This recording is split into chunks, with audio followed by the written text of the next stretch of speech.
Well, this dream happened in 2008, and it was one of the first times that I really could pinpoint the feeling of what a true prophetic dream was. Because prior to that, I had had many prophetic dreams where I dreamt something and it would come true. But this one was different because I remember very specifically I was in this like hollow space, like I wouldn't, it was almost like an empty theater, and there was a narrator telling me, "You're having a child." And I thought, "I'm not having a child, I'm gay." And it said, "No, you're having a child." And I said, "Well, I'm gay and it's impossible." And I remember in that moment, I saw my best friend. She was my lesbian best friend, and she was 9 months pregnant and about to go into labor. And I looked at her and I was like, "Oh, I guess you're having my child." And because I noticed she was in pain and about to go into labor, I said, "Hey, Trisha," which was her name. I said, "Trisha, should we go to the hospital?" And her wife came around from behind her and said, "No, Happy, I got this," and sat her down, reached in and grabbed his child and handed me this boy. They said his name was Cyrus, and I was holding this child now that I had never met before, and it was the most surreal experience of my life. I had never felt that level of love ever in my life, to the point where I started crying and I just knew that this baby was mine.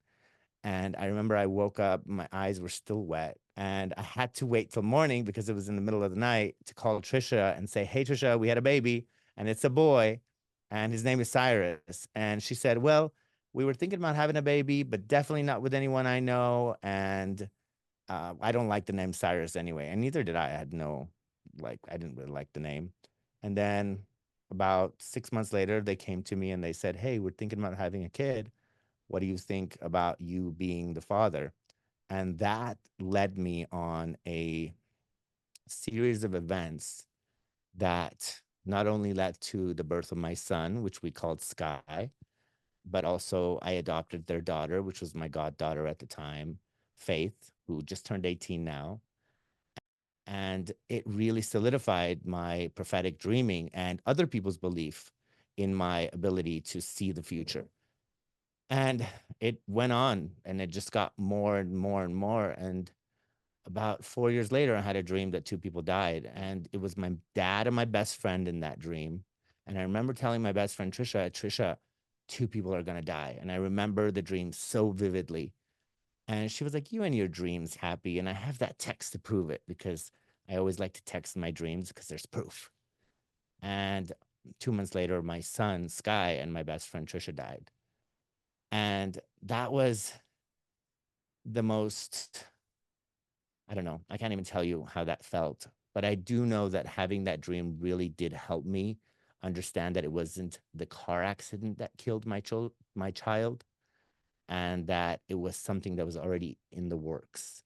And then my son kept showing up and showing me the next kid. And I'm like, "Well, it's not happening because my baby maker, Trisha, is dead. You're dead. And I'm not going through this pain ever again."